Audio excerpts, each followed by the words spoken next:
Prime minister of India. तो आज हम प्राइम मिनिस्टर ऑफ इंडिया के बारे में बात करेंगे। काफ़ी ज़्यादा इंपॉर्टेंट टॉपिक है ये पॉलिटिकल साइंस में। सो स्टार्ट करते हैं टॉपिक।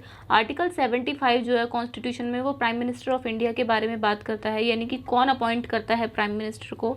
तो प्रेसिडेंट हैं जो अपॉइंट करते हैं प्राइम मिनिस्टर को, और कॉन्स्टिट्यूशन में कोई स्पेसिफिक प्रोसीजर मेंशन नहीं है प्राइम मिनिस्टर की अपॉइंटमेंट के लिए, तो ये चीज़ आपको याद रखनी है।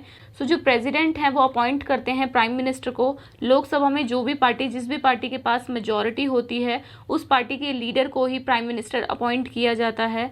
और अगर किसी भी पार्टी के पास मेजॉरिटी नहीं होती है तो प्रेसिडेंट अपनी डिस्क्रिशन पावर का यूज़ करके प्राइम मिनिस्टर अपॉइंट कर सकते हैं, बट ऐसा सिर्फ 6 महीने के लिए होता है। 6 महीने के अंदर उस पर्सन को मेजॉरिटी प्रूव करनी होती है। तो ये कुछ इंपॉर्टेंट बातें हैं अबाउट प्राइम मिनिस्टर की अपॉइंटमेंट के बारे में।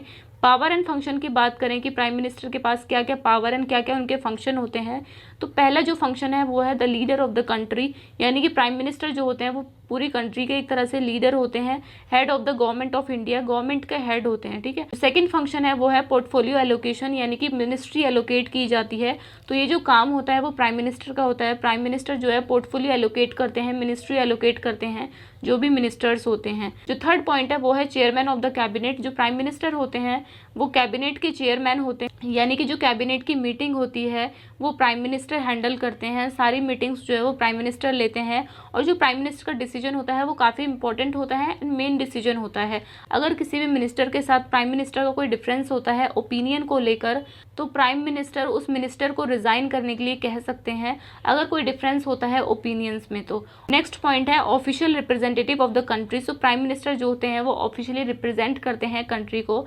जितनी भी हाई लेवल इंटरनेशनल मीटिंग्स होती हैं तो वहाँ पर कंट्री को जो रिप्रेजेंट करते हैं वो प्राइम मिनिस्टर होते हैं। नेक्स्ट पॉइंट है link between the president and the cabinet. So prime minister एक लिंक की तरह काम करते हैं प्रेसिडेंट एंड कैबिनेट के बीच में।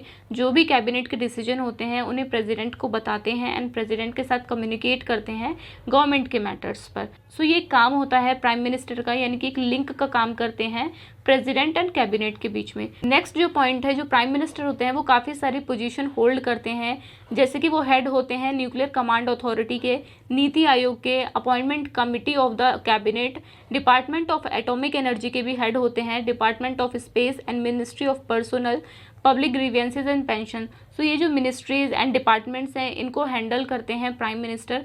अब एलिजिबिलिटी देख लेते हैं, यानी कि प्राइम मिनिस्टर बनने के लिए क्या क्या क्राइटेरिया है, क्या क्या एलिजिबिलिटी है।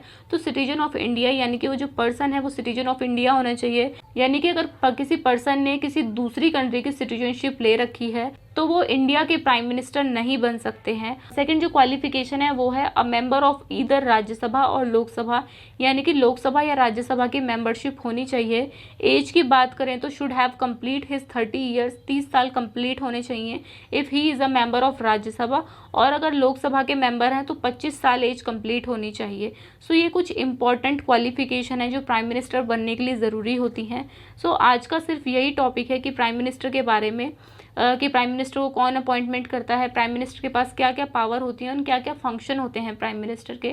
तो ये कुछ इंपॉर्टेंट बातें हैं about this topic. I hope you like this video. Thank you, have a nice day.